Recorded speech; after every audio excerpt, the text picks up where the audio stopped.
Vous informer, vous édifier, ça a toujours été notre préoccupation et nous sommes là pour vous servir votre mission, votre tranche d'animation de Macarefou, permettant à l'union de tirer connaissance dans le domaine de la religion, la politique.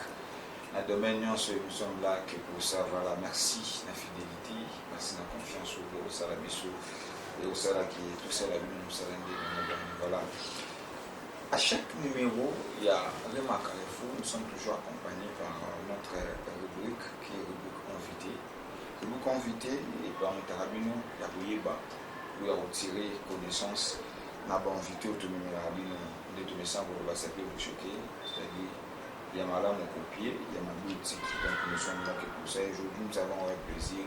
C'est-à-dire, aujourd'hui, d'abord, c'est un numéro spécial que nous avons réussi, nos frères Assemblée des Saints, parce qu'il y a une grande fête, les autres annoncé que bientôt là, où il sera arrêté, Assemblée des Saints. Donc c'est pour la première fois, Assemblée des Saints va organiser une organisation et pour Saint-Nisabaye, mais Barouta de partout, entre autres, dans la ville province à Kinshasa, Barouta dans la province, il y a le Banda, Barouta entre autres, Kikwiti, Bukavu, Barouta de part ou d'autres, mais aussi Barouta paix à l'étranger, c'est-à-dire Belgique, Barouta, Bambouka et Bélé, Congo Brazzaville, non, après c'est mieux juste pas de détails après. Et tout, mais au Soulana Bambo, il y a des Bosso Bassalaki, et cette fois-ci, Bazou les Kanissé, Bosso Bassalaki Kaka na ville à Kinshasa, mais pour la deuxième édition, Bazou les Kanissé à Kosangisa, à solliciter les musiciens, Baoutina Mandaka, Baoutina Équateur, Baoutina Kikwiti, Baoutina Belgique, Brazzaville. Bazuli kanisa kusangisa bango bauta vraiment bisiki belé bakisanga na tuka tobe tango na tranche d'animation oyo et ça dénommé Rachel. Succès tu yambi ba frère oyo ba komuka ko expliquer monsieur d'abord vision à Rachel les amis bazo viser nini exactement et pourquoi est-ce que kusangisa ba musicien nyonso en fait dans le nyonso parce que ba ko ta par d'autres baza pe belé kusangisa ba musicien nyonso na likanisi nini au Kabango c'est sur plateau. Tous en a docteur Jean-Jacques, c'est lui. Moi, quoi, bon, invité tous en a, et puis tous en a Papa Titi, après Papa Titi, tous en a frère prophète Jimmy, voilà, il chante aussi. Tous en a Maman Agnès, voilà, elle aussi, elle chante. Là-bas, on trouve sur la d'abord, on a des caniciens Rachel. Pourquoi Rachel? Et puis, deuxième édition, Oyo et Kusangisa. Les musiciens de part d'autres, en tout cas, par contre, on va une précision pour la tranche d'animation. Voilà. Avant d'appeler ça Maloba ou avant Boyo Kabango, je ne peux pas commencer sans pour te dire merci à mon équipe technique qui m'accompagne tout le temps. Je vais dire merci beaucoup derrière la caméra. Merci beaucoup, sans oublier mon cordon, tonton Kalang, Atenka Vidéo, Tramadi, Baba Djiboulé. Merci pour la confiance et nous sommes là pour servir. Pour défendre l'intérêt, la valeur. D'aller devant la mission. Voilà. Nous sommes de retour et je vous avais dit que tout ça n'a pas de ensemble de saints, tout le monde a bango, le canisiwana ya Rachel. Et puis deuxième édition pour 5 musiciens, ici Kamoko. Pourquoi on a mis. Voilà, je commence d'abord par Dr Jean-Jacques. Dr Jean-Jacques n'a plus sur beauté. Beauté. Vous allez bien? Oui, tout ça m'a dit. Voilà. Vous n'êtes pas dans un mot aussi dans sous parce que Docteur Jacques vous a parmi organisateur, il y a structure Rachel. Il y a Motokotana où il y a les Bossou, organisation des Bossou. D'abord Rachel, il y a une parce que Baolanda Balikaka, l'Assemblée des Saintés, beaucoup de habitude de Baolanda, au pays, parler Nangamu, Sousouana Baolanda. Présenter sur Rachel, il y a les Bossouté, et Salama qui déjà, mais malgré le fait qu'il y a les, mais les Bossouté Salama qui déjà. Rachel, il y a une pourquoi Rachel. Merci beaucoup, Shalom, notre bien-aimé Nabiso, disponible sur les alliés. Zambé à Pambolabino, à Pambolapé, la sur la journaliste, oui, on va inviter Bisso dans la chaîne Nabango. Merci beaucoup. Oui, Rachel et les alliés, abréviation et Nigoloba. Rassemblement et la chantre de l'éternel. Donc Rachel veut dire rassemblement des chantres de l'éternel. Tout le monde qui était, Bisso, Tozali, une grande communauté, dans le Mokili, Tozana Bayembi, Oyo, Banzembo, Nabango édifié.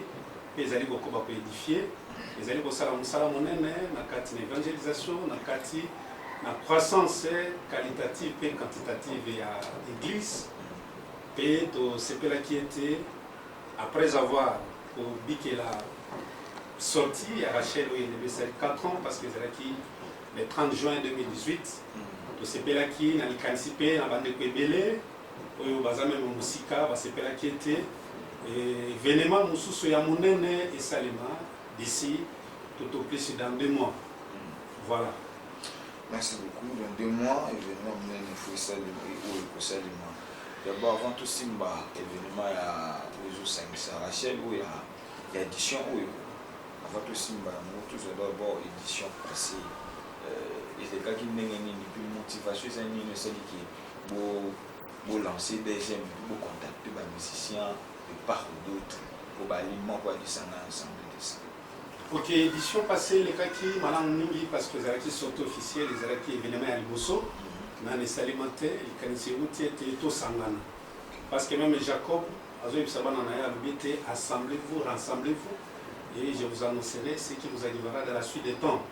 Tomonaki ete sengeli tosala mosala ya fourmi tozali église moko tozali moto moko esengeli tokoka kokimile kosangisa bamakanisi po ete mosala etombama elekaki malamu mingi participation ezalaki makasi mais lokola ezali ebandeli tout début ezalaka na mwa point fort na bapoint faible nde permetaki biso ete toaméliorer par rapport à l'événement monene tozana.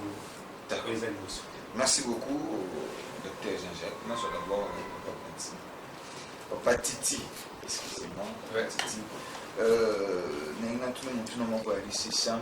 Pour pas comprendre d'abord stricti, parce que tu rôle de la strictilité, ça pourtant tu es bas. Combien d'éditions et les gars qui ça pourtant tu es bas.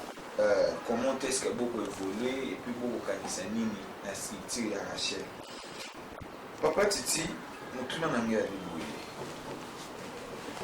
Docteur Jean-Jacques a fait une explication comment est-ce que vous pouvez expliquer à Rachel, comment est-ce que Bandaki sont Michel Nango, mais nous sommes à l'oubli.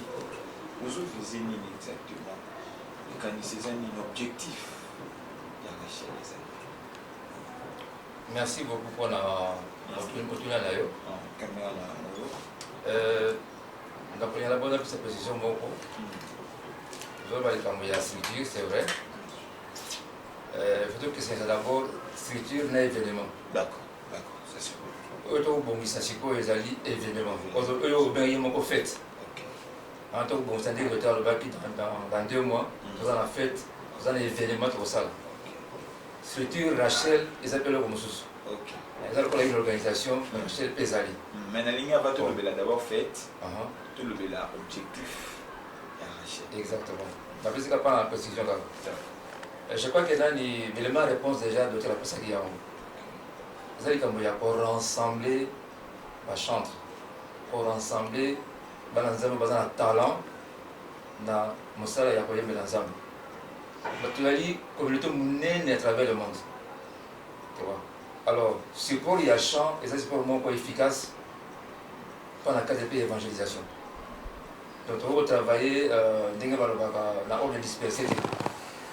Parce que dans la société, c'est-à-dire que tous allons rassembler ensemble, tous travailler et le bon pour promouvoir l'œuvre, pour promouvoir l'artiste dans le cadre de la Koyemba, pour en paix tout pendant l'évangélisation à travers le monde. Très bien. Pour apprendre l'évangélisation, la ligne va d'abord tout le bien fait, tout le monde va faire comprendre, structure à Rachel, il y a un auteur comme identifié. Maintenant, je ne pas docteur. Avant d'être docteur, je ne sais pas avant d'être docteur. Aujourd'hui, pour nous ensemble. Mais apparemment, c'est comme si, bon, ben, les combats, on va tout les maintenant, on va représenter Kabam. C'est comme s'il y a moins de camps. L'ensemble des saints, bah, il y a le ligne, mais ce que de l'autre part, ben, de comme souper, bah, il y a le ligne, compte tenu d'abord par rapport à la composition. Mais par contre, tu vas au Sembela, va au Yembela Nzambe, ensemble des sciences au cahier pour scientifiquement différent. Différents soins des à créer dit à quoi inspiration ou pratique il y a critique. Dans ça il pas pratique ou pratique il y a critique. Les créer des différents soins là. Tout y aller peut-être inspiration de l'envoi. Donc on analyse ça très capital.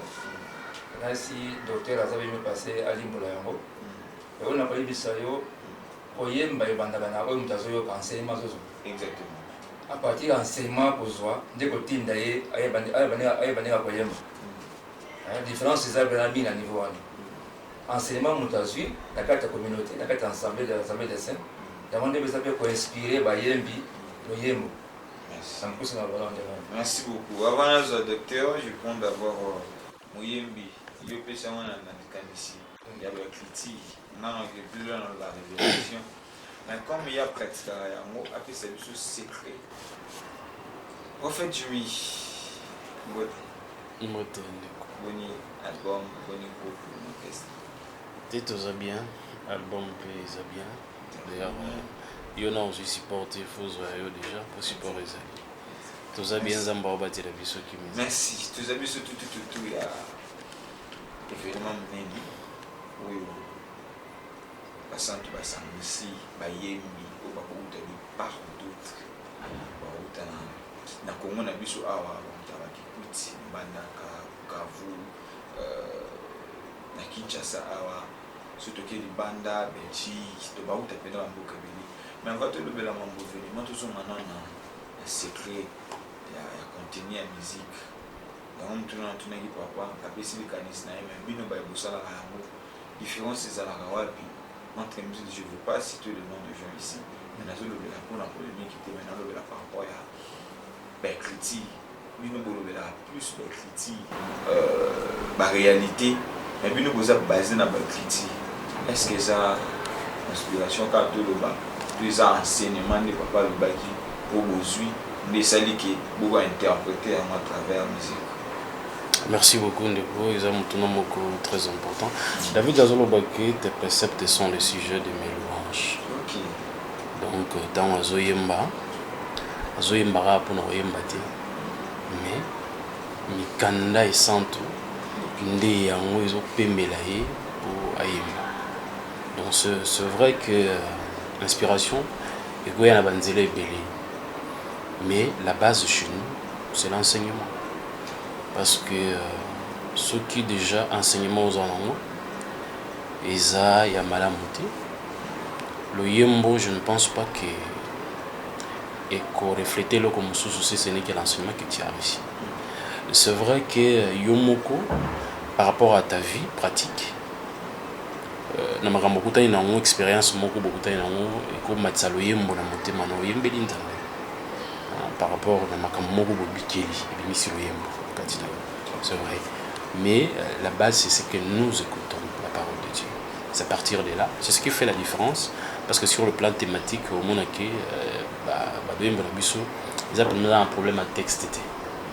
Ils ont un problème à texte parce que le fond, c'est la parole de Dieu. Ils ont parole, ils ont c'est l'enseignement. Ce qu'on l'a dit, tu sens qu'à l'intérieur, il y a l'enseignement. C'est ce qui fait un peu notre force aussi. Merci beaucoup. Merci, prophète Jimmy.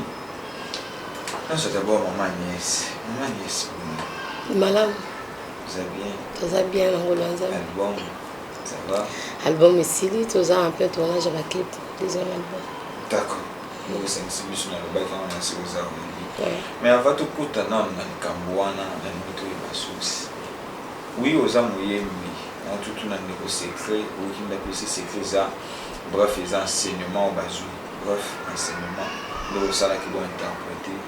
On dit que vous créez, moi, vous qui signez, vous avez mais pourquoi est-ce qu'aujourd'hui, il y a un centre, il y a une bombe assemblée de sang. Apparemment, c'est comme si Baza est béni, mais sur le plan, il y a marché, ou sur le plan même, il y a apoyé Baza était alors que Baza a critique, Baza a respecté le texte, Baza a respecté la critique. Qu'est-ce qui fait que Bozo Kanate, s'il faut bien éclairer, vous avez canalité un terrain. C'est pas le problème. Merci beaucoup. Na mutuna na pesi bande konyo so bazolanda biso mbote na komona Yesu. Eza vraiment mutuna kitoko. Biso penza toza bien enseigné, voilà pourquoi toyembaka penza enseignement parce que toza ba réminant o toyo kakande tozongela kango. Exact. Toza vraiment zamba sali biso grâce côté wana. Et le to sala que toyo kanate ezali vraiment makambo ya soutien. Voilà pourquoi Nzamba sali biso grâce, toza vraiment bato esengo pour la structure au Rachel et Salami. Biso penza toza ba bénéficiaire nango parce que biso toza na enseignement, toza na banzembo, toza na art na nzoto na biso. Mais ndenge ya kobimisa ngo nde ezalaki te. Yango tozokumisa Nzambe lokola Rachel etelemi boye ezokoba. Nakanisi nde bato bako découvrir rebelle ba talent on Nzamba tie na kati ya communauté des assemblées des saints. Donc brièvement nazolo ba que ceux qui tozala ko yo kanate c'est parce que tozala qui penza soutenir té. Voilà un peu. Aujourd'hui Rachel est quand même pour épauler. Oui. Bah ça en plus na Adam na ayobo ba enseigner. Oui. Tozana esengo, tozana espoir que ça va aller. Parce que tout le monde qui déjà de Binango, c'était très bien. Surtout que Bandeko Basangani, Nzambatie Posa, on a quatre mois Batobile. Na ebi que comité d'organisation de éco méga couper ça détail là-dessus. Donc biso tozaka bato esengo parce que tozo sepela que makabo o eza na kati na biso et que zala siko reconnu dans le monde mobimba pour to kozala siko na soutien na ndenga finance morale soutien spirituel tozaka déjà nango mais musique ezo senga finance donc toyebi que toza déjà soutenu financièrement et musique na biso kende liboso mokili mombeko yo kabiso. D'accord, nous avons un questionnement maintenant à Nasuka. Nasuka, docteur Jean-Jacques. Docteur, d'abord, Rachel est salée combien de temps? Oui, Rachel est salée 4 ans de l'Anticorban. On a par rapport à la sortie officielle. Mais après la sortie officielle, le le 30 juin 2018, l'événement est balayé que ça, mais d'une façon sporadique, isolée. Voilà. Le lot aujourd'hui quand je te coûte un moment là-dedans parce que moi on a une chose à mon cavale de si jamais les ailes quand tu as dit événement aujourd'hui quand ça aussi ça pas musicien nions en fait la chanteuse nions ensemble de ça pas sans mana on a comme ça toujours nos amis de part ou d'autre dans les cas ici toujours il y a évangéliser bien sûr les cas sur prendre ça là mais comment événement peut se passer? Et puis, nous avons besoin de ça. Ok, les alliés, il faut pour le voir sur le quai. Les alliés, évidemment, il y a les bossos en termes de monnaie de l'ampleur. C'est un événement de grande envergure. Parce que nous avons eu qui, dans les Koloba, les alliés, au sein de sa bande de Koloba, on n'a pas ébélé. Les bandes à Congo, et à l'intérieur, il y a Congo. On va en Hollande, on va en Belgique, en France, Congo, Brazza. Bukavu, Iziro, Kisangani, Équateur, Grand Bandundu, Congo central, et ainsi de suite. Donc, il y a les Manafiki, une esplanade, donc, public, où ils allaient entendre plus de 25 000. Là, on a mis un événement, on a ici au Congo, et ils allaient vraiment préparatifs et les camarades Ninki. Ils allaient et l'eau pour au profit, il y a Nzambe, ils appellent le commissariat Nzambe. Quand il pas au fil Nzambe, route de part ou d'autre, là, partout. Mais une chose, c'est que dans la qui m'a là mon explication avant tout le monde, qui est gratuit. Mais ce que bateau, on a de part ou d'autre, on a quand même organisé sur les années. Parce que vous avez fait pour permettre de nous soit à comme Nzambe. Tu as fait et permettre de nous soit temps et partout comment est-ce que vous en sortez parce qu'il va y belé la chambre va y belé comment est-ce que vous en sortez est-ce qu'il y a des partenaires vous en poussez à partenaire vous soutenez battre ok merci effectivement dans le Belé oyo bamosusu baza mpe bacongolais d'origine te baza na famille na nzoto boye te mais famille na bango eza nde biso bandeko na bango eza d'abord bandeko oyo baza na souci ya kosoutenir mosala nzambe banda kala bazali bango batie mwa bamoye baza nango toza mpe na lisungi ya participation ya moto nyonso esika azali concours na ye ekozala important en terme ya prière en terme ya moyen financier en terme ya baconseil parce que nyonso tozali kosala mpona gloire ya nzambe donc comité organisateur aza chargé mpona koaccueillir bandeko oyo bakouta mosika baza na bafamille na nzoto awa te alors effectivement ezali gratuit parce que tozali kosala mpona gloire ya nzambe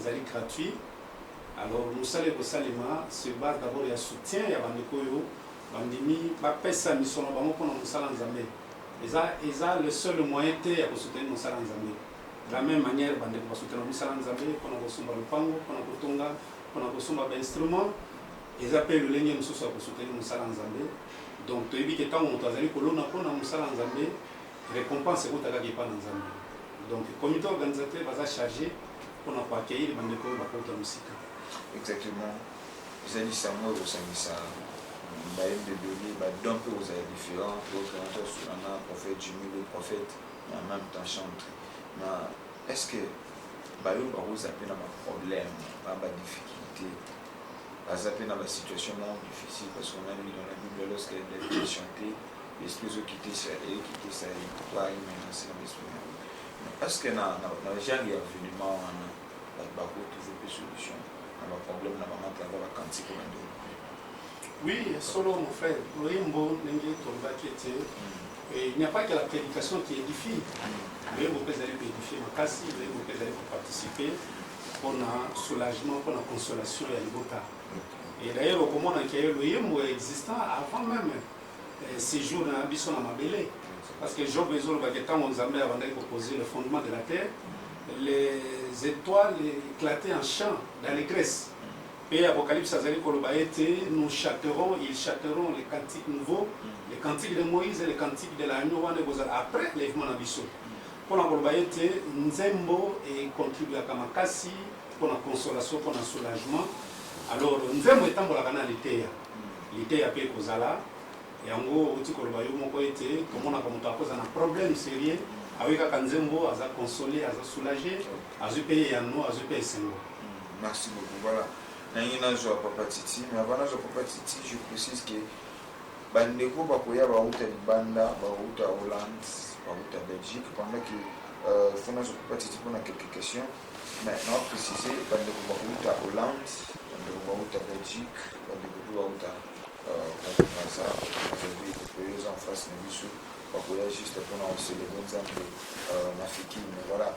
Na niveau Kinshasa, ya bona kin awa bayebi bangozala mpe bayebi bangouta na Kisangani, bauta Mbandaka, bauta Matadi, bauta Bukavu, donc continue même na ici bakoya toujours pour na célébrer nzambe jour wana yo mpe olanda biso c'est aussi important pour participer parce que soki bandeko bakouta libanda bangi nouveau de conseil mpona koya kocélébrer mpona koya koyemba c'est que c'est aussi important yo mpe pour participer pour bénéficier na classe wana. Voilà. Papa Titi toti kosolola na Dr Jean-Jacques qui quand même na opesa na une totikala na organisation avant tozwa bayembi na ndenge beaucoup organisé toka liboso ya na oyo elekaki liboso na sortie officielle bato bayaki mais eza te ndenge bato baboya te nde bayaki autrefois. Pourquoi est-ce que beaucoup tenir compte il y a nombre de bateaux ou espace ou calcul il y a bateaux pour participer organisation comment accueillir d'accord, merci pour la Mutuna. Effectivement pour tenir compte na yango par rapport il y a dimension événement et puis tout le bagage de fou pour organiser comme il faut en termes de sécurité, en termes de gestion il y a en tout cas on a toutes les dispositions possibles. D'accord. Oui. Dispositions sont non possibles même. Bon, dans tous nos cas parce qu'il y a une tout le monde qui nous l'équipe, il y a eu une série à un centre organisé conseil qui a un moment pris d'entrée, un moment droit d'entrée pour boy mais tout ça gratuit est-ce que bon tout qui est le même nature enseignant à communauté le logo est gratuit le logo est payant mais différence c'est ça là mais est-ce que vous tenez compte qualité aux amalams parce que ça gratuit vous savez on prend la gratuité si on nous sommes aux affaires dans le lobby ils ont gratuit sous dans la bonne qualité ça n'a bien été ils ont fait les mais les mois c'est que ben nous va Hollande par rapport à la qualité et l'organisation. Ok. À comprendre Mutuna Nayo, mais nous on a pensé que la qualité évidemment ça n'a rien à voir avec en contrepartie il y a un bon. D'ailleurs au contraire, nous voulons rassembler la chantre. Pendant la promotion, il y a la cantine à Bissau. Pendant la promotion, il y a la chantre, et pour arriver à cela, il faut tout taper l'outil à qualité. Ce n'est pas un événement qui non. Autant de qualité, l'événement. Parce que là, les sorties vraiment c'est qu'on va mettre à la côté d'instruments. Et à la côté décor, il y a espace. Donc, tous les besoin de qualité. Mais aux journalistes, je crois que même temps vous passez à la chaîne, vous avez la qualité. Ce qui est vidéo, tout, c'est pas. Qui pèse la qualité, témoigner de la malamouté. Donc on va mettre vraiment tous les moyens pour aller dans la qualité. Bon, c'est vrai, il y a moyen à prix, mais là on est dans ce planète à africaine. Ils sont en plein air. Donc on n'a pas pensé que tout faut savoir, tout doit entrer dans. Pour le mettre dans les Kambouyaka, que tout présenter nos. Vous tapez le coût, bien vous dépenser, pour que ça peut nous permettre. Le docteur, on a posé un soutien. On a besoin de soutien de tout le monde pour un événement. Et tout à coup, on a besoin d'un niveau de développement. Merci beaucoup, Prof. Titi. Merci, Prof. Jimmy. Il y a un objectif pour la promotion de la promotion avant de dire ensemble des sciences un peu connues de tout le monde. Tout le monde se voit non, est-ce que bien nous musicien est-ce que vous avez préparé parce que vous avez des questions maintenant que nous avons contenu la musique enseignement critique pour moralement ce que vous avez préparé et qui dans vous allez soutenir et qui tous et s'il a raté en fait pour visualiser s'il a raté toujours à chaque année parce que vous avez moyen temps tout ça pour promotion et il faut voir frère Jimmy alors on a insulté pour passer dîner comme nous soutient tout le monde en été mais est-ce que vous avez préparé pour la vie à tout bas de temps et promotion merci beaucoup effectivement la question est très importante et là d'abord je veux jeter le flair Nicolas Bandeko parce que d'habitude surtout les Congolais témoigner à Batouka soit Koufi. Donc quand il est vivant, on ne le témoigne pas. Donc il a félicité Bandeko, on a le Kansi Bazui. D'abord qu'on a édition Liboso, docteur Jean-Jacques, c'est le frère qui a mis les moyens seul. Sorti officiel à Salema. Donc pour l'intérêt, il est le Banzambé, promotion à Salema. Et cette fois-ci, les aïeux na bande comme soit poto notamment le pasteur Philippe et sa maison autozo c'est un président Zamba fondé là-bas babiku qui est belé on a dit qu'ici à malamu bazana parce qu'ils ont pris les moyens bon bazana pour ça ils mettent ça pour la gloire de Dieu mais bisonné toujours bénéficier parce que musala bisonné tout ça alors pour nous répondre à la question directement ils ont que oui nous sommes préparés nous a préparé. Ça sera une première. Hein? Donc, peut-être ils vont vivre ça. La puissance de Dieu, comment est-ce que s'est manifesté à travers Baloyembo. Grâce aux Alébélés, Batoyo, Boyebi Bango, Boyo Karabango, Msubo Karabango na Misika. Ce jour-là, ils ont un rassemblement à Bétoile. Donc, ça sera une fête culte oyo puissant et rotalisama na lolengi moko boye oui, moyen déterminant on en est parce que c'est la main de Dieu qui va agir. Et toujours rassurer bande que on se prépare malgré aussi un sacrifice belé parce que ndenge maman Niès Rotoloba c'est le problème de moyens. Ils que ba grâce né ezate, ba grâce ezali. Mais aux hommes qui les moyens parce que ils ont musala et d'autant mulana mbongo. Ce moyen ezate, vous ne pouvez rien faire.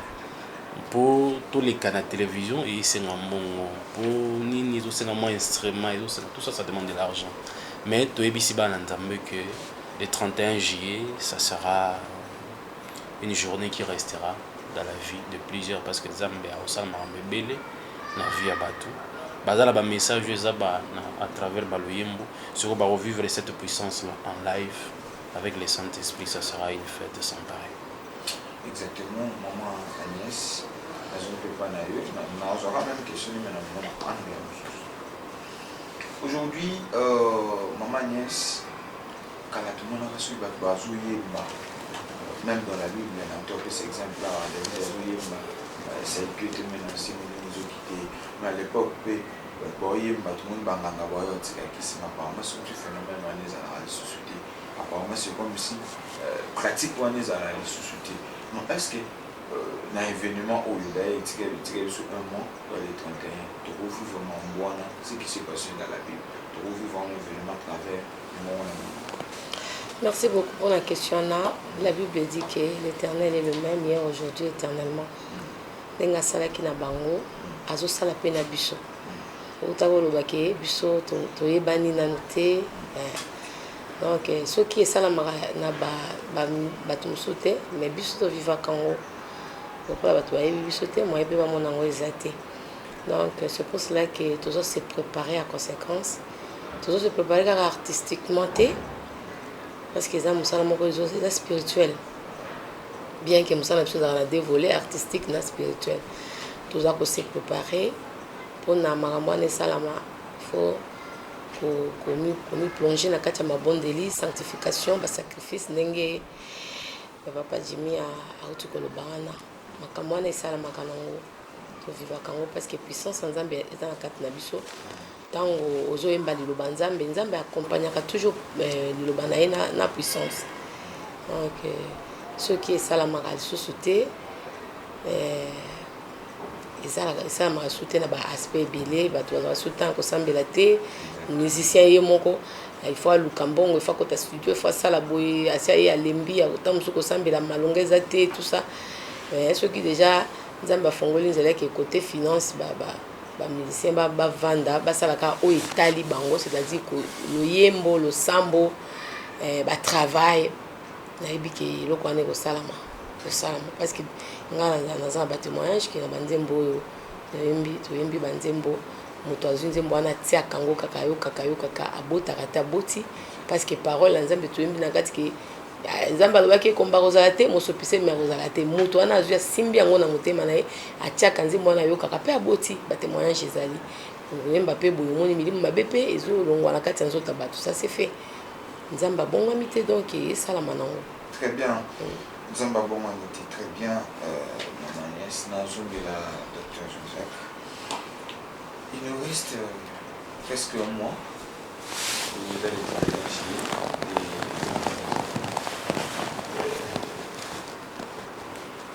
moyens de en place. Il m'a dit hormis pour le conseil de pour s'entendre. Et en fait, pour tout le temps, nous jouons parce qu'il nous reste déjà un mois pour tout le temps. Ok, merci. Le col événement est à Bounane. Les moyens aussi sont colossaux. Les moyens sont colossaux parce que Fikine, les élèves Fikine, c'est pas mal la Fikine, Fatih les appels d'Amoulène, et bien aimé, chanteur très exigeant pour l'instrument. Il faut un instrument en qualité, il faut l'information dans le monde entier, notamment la chaîne à télévision, il faut un mécanisme de sécurité parce que est belé. Il faut l'autorisation dans l'hôtel de ville, l'État peut autoriser les sauts. Donc il faut les moyens belés. Les moyens belés, il y a un autre et bien aimé, mais déficit est vous avez toyebi ete lokola eza mosala nzambe mpe bandeko ebele bazalaki kozela yango nzambe akopouvoir akotouche motema me babieneme bazolanda biso il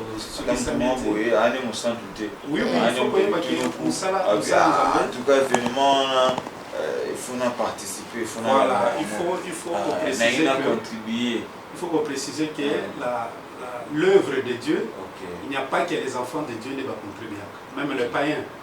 Donc c'est la seule collecte où nous avons permis même le païen à contribuer. Yango koyoka na Biblia mutabana ko sambela te mais atongela atonganda ko pour que bana nzambe ba sambela. Il aime notre nation et c'est lui qui a bâti notre synagogue. Pona kotonga temple et sengela ki mabaye uta et pa ya ba konzi ya papaya. Donc nzambe asepela kana itali musala na parce que ezeka kamba musala nzambe ezana le kamba moteite ya moyembi te ezeka kamba musala nzambe parce que pour l'évangélisation et Dieu accepte que offrande wana yuta même et pa ya bato yo baza bana na nzambe to yo ba bongo motema. Donc tozali kozela ba moyen et pona bandeko ba deko landa biso mais bandeko ba participer ba moyen na bango et tozali ko croire que ko leza musala nzambe ni na ba ki ko la baloni nous assure que Nzambe a proposé la Kabango parce qu'il a dit tant que la terre subsistera, la semaille et la moisson ne cesseront point. Amen. Donc, nous allons croire que le moyen est qu'on permettrait d'atteindre les objectifs. Très bien. Je suis Papa Titi parce que tu qui me ici petit à petit. Vers la fin, il y a un entretien où il y a une tranche d'animation spéciale où tu as vu dans l'Assemblée des Saints. Moi, je profite également. Il y a invité autour de la Mamaï, moi je me rappelle là, je t'invite, moi je serai là. On va inviter au participer le 31 juillet, ma fille, l'esplanade de Fiki, côté de Kola au Misama. Tu dois te tomber en Zambie, quand on est sur Baïli, on a poursuivi le beau en Zambie, je t'invite ces jours-là. Il y a au Tana Zambie, il y a au Zambie. Et Nzamba va se manifester ces jours-là. Voilà, de part ou d'autre, on a fait mieux détail déjà dans la animation. En tout cas, par classe pour vous aller différent, il y a pour bénéficier.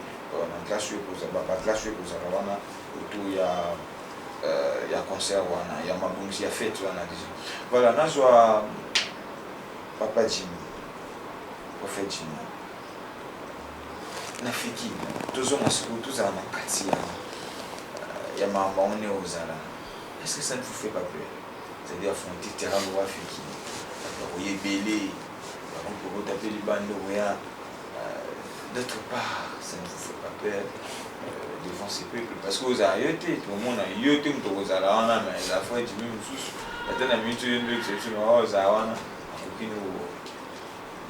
Non, c'est très excitant d'ailleurs pour nous. Parce que Bongo, ça nous pousse à travailler, à aller dans le fond encore pour chercher que la puissance de Dieu se manifeste ce jour-là. Tout Bangelo monté, et ce que je en ai eu dans on a eu ça donc blague à part. Donc la négo naïbi bangolo ils en kati na bango. Déjà ba témoignage tous en on ba loyembo oyo topesi pas ba santu lelo. Donc même si je n'ai encore rien réussi, mais na baloyembo ba retour ezo ya pas bandeko pour monaka moi texto tamusumutaza di banda moi musika ndeko en tout cas na changé de décision à vie na calcula loyembo na ki loyembo j'ai changé de décision dans ma vie le jour wana donc héroïne na nenga mukete donc somuta zate a raté mambe belé on nzamba osala pour l'entozo bangate parce que ba grâce le rôle à ma magnès ba mususu ba l'équipe biso bazali bando ba poto bolo ba khiba bangelote. Donc la fête sera totale et surtout que dans zolo bana bana nzambe que la main de Dieu va se manifester. La main de Dieu va se manifester. Toujours une question mais est-ce que aussi ça ne fait pas peur? Non, to ko bangate parce que to ibna no ke to zo yemba mais to yemba na molimo nzambe. Peut-être na bo moto ro banga mais tango ozomizongisa olobi molimo nzambe nde esungaka nga okobanga te. Ça fait un peu tout le bata 30 ans yango naza parmi bayembi ya Assemblée des Saints. Est-ce que tu vis ka banzimbo mamanya sabeta wana babu wana ba qualité wana tu retrouves sur scène en live? Oui, on retrouve sur scène en live naza koloba ke 30 ans yango oyo nasali nano baorganiza événement ya boye te mpona bayembi tosangana eza nano esengo makasi nazoloba ke ezoexcite biso parce que eza nano esengo makasi mpo biso bayembi ya monde entier tosangana tomonana toyokanaka na basango mosika tovivre bagrâce ya bandeko mosusu eza esengo makasi epuis ezosala biso bien mpo toyebi ke bana nzambe ebele bakoya en dehors nano ya communauté na biso bao mpe bayebi biso na mopanzi na nde bakoya bamona mpe ekosala biso bien mpo bato ebele mpe bavivre grâce ya nzambe kati na biso yango vraiment nazoloba merci mingi vraiment na bandeko oyo bazwi mpenza likanisi wana nayebi ke départ eza africaine mais na nsima nango makambo ya minene ekosalama. Merci maman Inès. Voilà, nazo Papa Titi, bien que tout le monde est déjà petit à petit vers la fin de cette tranche d'animation spéciale, mais la question est assez importante maintenant. Après cérémonie Oyo, il y a l'événement au fait, mais surtout bon, tous en ont événement. Il y a les 31. Il y a des qui belé. Bon, ça peut dire belé. Tout dans le monde côté. Belé. Il y a qui on a la province ici. Nous avons 4 provinces dans le monde. Aux ateliers belé, mais ils ont joué d'abord avant la côte. Ils ont joué ouais. Mais le 31 juillet. Comment vous gérez tout le jour comment il va belé. Frère Jimmy, c'est un ici, comment vous gérer. D'abord, il y a le même jour. Il y a avant l'événement déjà. Il y a avant l'événement, c'est qu'ils auront le temps, de faire ensemble, de travailler ensemble, de pas coordonner, de harmoniser. Tu as un mois un mois. Oui, oui. Déjà, les gens ont déjà déjà à travailler. Il y a le coup là, comme si on a comment ça, entraînement beaucoup collectif, c'est tout. Avant l'événement, bien sûr. Donc, déjà, les moutons de Sika Zali, à ça, puis, ça, normalement, alors, voilà, par rapport à l'événement, tant que Kinshasa, ils ont aussi un temps où ils ont Sika Moko. Il y a se répéter, il y a organiser comment ça va passer. Et puis, le 31, on va faire passer la. Bon. Vous allez belé. Mais la journée, c'est journée manquante. Vous contenu, la méditation, nous sommes pas du parole. Oui, événement, vous allez venir presque. Vous allez qui vous tenez compte d'un mot. Oui. Exactement. Exactement. Oui. On tient compte de ça. On prend tout le temps, toute la journée, l'événement qu'on passe, on va faire passer à sa prestation. On tient compte de ça. Voilà, nous tendons déjà petit à petit vers la fin. On transmet ici qu'il nous reste 20 minutes, 5 minutes comme ça. Mais avant tout, il s'agit, je vous rappelle que tu as mis dans l'Assemblée des Saints, on va aller dans la munition faite. Nous allons le 31 juillet, je m'en africaine. Voilà, l'espace africain. Et puis, c'est pour les ébélés. Pour les 5 baillés, l'Union sur l'Assemblée des Saints, la structure à Rachel. Voilà, on va route à Belgique. Na Kinshasa awa bani bauzala na Mbandaka na Bukavu na Kisangani na isiko do baruta tellement baruta bisika ebele oyo esenga participation na yo ya koya. Je vous signale aussi qu'il y a un problème dans une situation moins difficile au traverser peut-être un moment très difficile et moi on a plus une invitation spéciale de participer à l'événement. Il y a participer à un jour, on a des jours encore, il y a des jours il y a beaucoup d'ensemble, il y a beaucoup de PP, il y a des classes, il y a des gens en général, quand je fais au moins le fort de toute ma vie, il y a aucun de ce que par an, il faut abandonner la journée parce que la classe est différente. Voilà. Nous tendons déjà petit à petit vers la fin. Docteur Jean-Jacques, en plus avec quelques minutes, il y a de rebord en aïe, barité ni mini. Et puis nini babozoya mususu ayo kuta biso pour émission je comme na suka ayo ki to le l'événement ayo ki to le la fête suka ya oza nini exactement. Ok, merci beaucoup. Ça va pour la bino. To lingi ko yebisa bando ko eti Rachel rassemblement des chantres de l'Éternel ko faté existe aka mais sikoyo ezongi na exemplaire mosusu ya monene mpe koyeba ete Rachel eza na objectif rassemblement eza na objectif ya liboso ezali promotion ya bachantre évangélisation ya mosala nzambe à partir ya bachant encadrement parce que ndenge mama Agnès auti koloba ete mosala bango eza spirituel et aussi l'artistique mais aussi des visites mutuelles, échange d'expériences, gestion paye à conflit, parce que tous en ont amené, et c'est fait que moi à conflit, cadre à échange paye à partage, et puis qu'il y a tous en bateau au Tokabala Nzambe, auto comme la confession unique, donc place au temps sous bazo confesser dans le boyer, bazo temps sous bazo révélation, donc Rachel les alliés structure les alliés pour rassembler chanter dans le monde entier. Pour bazala identifier il faut que baete bandeko babimisa pe bamisaka banzembo ezali na litomba makasi bamususu kutu bakufa na banzembo na bango bamususu balbumu ebima mais eza vulgarisé te bamususu baza na difficulté ya ko bimisa album Rachel les objectif même il y a un jour tokoma na studio na biso moko toza na siège social na biso bâtiment na biso moko toza la paix na chaîne na biso moko parce que ça va concerner les chantres qui sont dans le monde entier. Vous allez voir, événement, il y a mis la deuxième édition, ils ont une grande envergure. Il y a eu le 31 juillet, effectivement, il y a eu la journée Mobimba. Le col abisso tozali motomoko. Donc, il y a eu motonyoso à Koyemba, mais à Koyemba kaka yemo côté. Par le fait que la louange est ça le grand cœur. Par le fait que bandeko baza déjà na balboum. Par que j'attends il y a Koyemba. Le motonyon sont à Koyemba, sont les chantres à Koyemba. Parce que vous avez même il y a peut-être 1000 personnes, 1000 chantres. Non, on a des salimatés.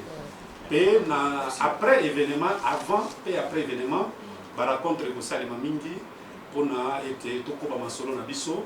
Moi, ma préoccupation, je chante Bazanango. Et c'est qu'il était temps de Sangana, dans les solos, de résoudre des petits problèmes qui causent. Donc, bien aimé et belé dans le monde, de soutenir déjà chante, mais d'une façon isolée. Moment yangoyo était conjugué par effort na bisonyoso, to soutenir en une structure moko assise, bien stable et yebani, ils ont un monde entier partout. Pour eux, que non seulement ils chantent, ils ont un problème, même aide. Merci beaucoup. Aide, ils chantent belé, ils ont un moment de difficulté. Alors que les athées kakangai motei. Nde na benga mapona ko édifier oui ngana zana pa nanga musala nzambe moto azana place na ye moto na ran na ye ba chantre baza vraiment négligé faut to reconnaître yango na communauté na biso nde Rachel ye poete so ngi pona silsa je m'excuse le lo nazaki na butu mo mimana kati na nuit de prière veille de prière mais na sali constamment ko tozali na bate yimi balé mais na mona itangoalité ya bande mususu bazolala bazonimba mais tango nzembo ya louange moto nyonso azaki na esengo constant na sali sel ma pena bakite lobby pe to sala yango ko mona ke tango ya kantique moto nyonso azaka na esengo dire voilà pourquoi Rachel eye pour la promotion pour la vulgarisation pour l'encadrement tous un problème avec l'instrument ba chantre la biso belé ba bi ko manipuler l'instrument ils ont cinq appris formation donc voilà le que to gaï koloba to bengi bande ko nyonso ba chantre elo kweza ya bino biso to za batei ezandeli kamona bango bande ko belé bazali prêt ba balai ko zela parce que pour moto après ça contribution na esengeli ayeba ezokende wapi mpe na maboka banani nzambe apambola bino mpona mosala monene oyo bosali mpe toyebi ete tokokutana très prochainement. Merci, voilà.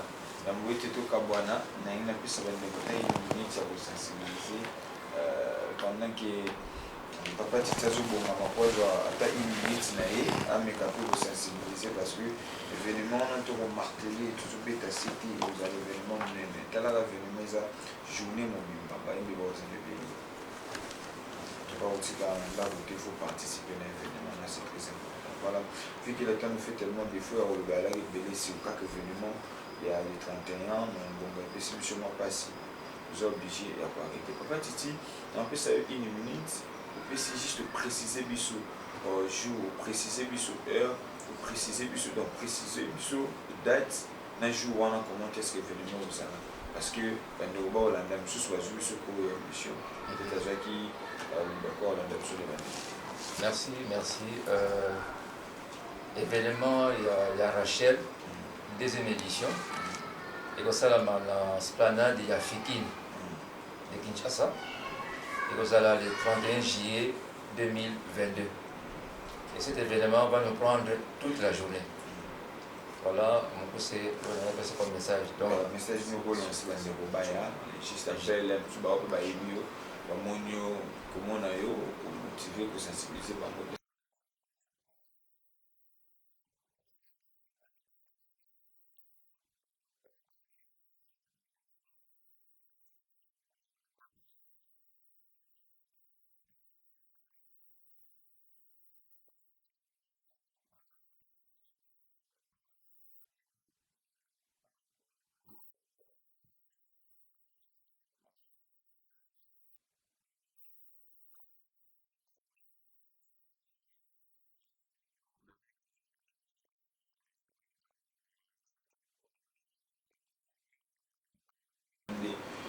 Structure les a créé pour développer sa valeur, pour valoriser nous.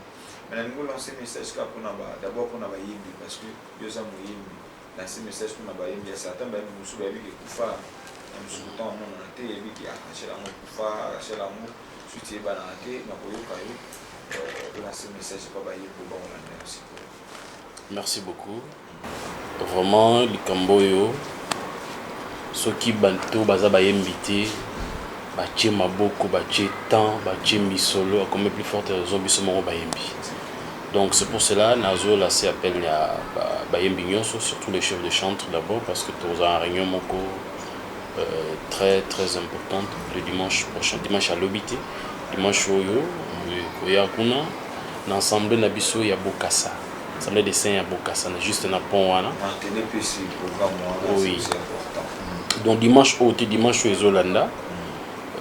Je sais pas, le 12. Dimanche, le 12 juin, rencontre Yamounene, chantre à Kinshasa, surtout chef de chantre. D'abord, Bazan a été parce que Bamounde Bazan m'a facilité, il y a comme ça message, dans le groupe, place le 12 juin, nous avons une réunion Mounene, il y a chantre à partir de 15h, dans l'assemblée, il y a Bokassa, Napon, juste on a Napon, dans l'assemblée, on a Netozala pour. To lobela bango na ba détail nyonso ndenge ni bikanisi ezali ce que ba question ezali échange ba idée tout ça la yango donc biso moko to mobiliser la ville parce que Vermezo Salema a on a Kinshasa donc to ligner vraiment mokili ba mituna ke bato bazala kakawa neni to yeba bango te ce bazala kakawa parce que les gars sont là nzamba zo sala ebele na kati ya banzoto oyo e boyebi wana depuis kala mais tokutani d'abord biso sur le 12 juin na bandeko bayembi to solo là pour topesa ba précision ba programme ndenge ezali donc programme ezalaka ndenge papa titi apesi yango wana na docteur ezabongo mais biso moko to simbelo wana maboko parce que ça nous concerne to ba ndenge nini to fansa yango pour mokolo na fête ezala total. Merci beaucoup. On a aussi cité pour maman Agnès, au cas déjà événement à Rachel, les événements inattendus et puis le logo n'a pas salimati la première fois. On a volé le même RDC comprimé. Le logo n'a pas salimati, mais ben de quoi je veux que ça vous soit l'amour. Quand on dit le logo n'a pas salimati, est-ce que tu oublies qu'après mambo n'a pas salimati pendant une action des aussi passé pendant fête tu as aussi passé. Merci beaucoup. Nous avons 5 sabats n'est pas batté. Naibi ke eloko minene au salama makamba minene au salama ngine saka ba chantre ke to préparer ngo artistiquement spirituellement pe to za na bomoko vraiment batu nyonso oyo bayebi ke bazala na likabwana eza vraiment opportunité oyo nzamba sali biso à travers baumbu na ye biso pe to saisir opportunité wana nazo senga na bayembi nyonso bazala mobiliser OK émission lobela likamboyo oza na YouTube na chaîne YouTube na lobela likamboyo oza na page na ya Facebook lobela likamboyo parce que eza ya yo kozwa ngo te ke eza ya Jimmy eza ya mama Nyas eza ya biso nyonso bayembi opportunité nzamba pesi biso na ba oya poto na ba oya ba province na biso ba tozali awa tozwa ngo penza neti likambo na yo tango ozofuka mauche mabolongo na se ozoyebisa nzambe neti te donc eza likambo na yo parce que na nzela nango nde bangolo oza kati na biso ekofungwama ekoyebana ekozala soutenu pour une fois na kati ya communauté na biso wana il faut to marteler yango parce que eza mbala liboso alors to saisir yango napesi bino nyonso mbote bomoko donc to préparer mpenza likambo ndenge Merci beaucoup, merci. Voilà, ça n'est fini pour aujourd'hui. Je pense que ça a été pour moi un honneur de vous savoir très nombreux devant vos postes en train de nous capter de partout. Comme l'a début sur la tombe de nous, tout ça, on a rappelé dans le service, mais avant de clôturer, on a remarqué ces rendez-vous à les 31. En tout cas, ne manquez surtout pas. De part, en tout cas, j'insiste sur ça, beaucoup de ces détails, Barouta Belgique, Barouta Congo Brazza, Barouta de presque partout. Et qui n'a pas ces détails à la province. En tout cas, ne manquez pas ces jours-là, Dieu sera au rendez-vous. Invité, on a fait une invitation spéciale, ce qu'on a même sauté les bandits. On a fait une invitation spéciale, et puis, on a mis un système de l'eau, on a continué à l'oublier, il y a assemblée des sangs, on a dimanche. Le 12 juin.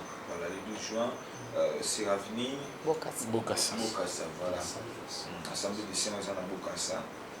Beaucoup de à 15h. À 15h, voilà, on parle bien à 15h, beaucoup de temps pour planifier, le départ d'autres. Voilà, bien peut vous allez organiser mon organisation. Et ça, voilà, ça n'est fini pour aujourd'hui. J'ai dit merci, docteur. Merci, Papa Titi.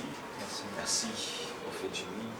Merci, je vous dis merci. Merci, général. Merci à vous aussi, vous nous avez suivi de partout. D'ici là, portez-vous bien, que Dieu bénisse la ici.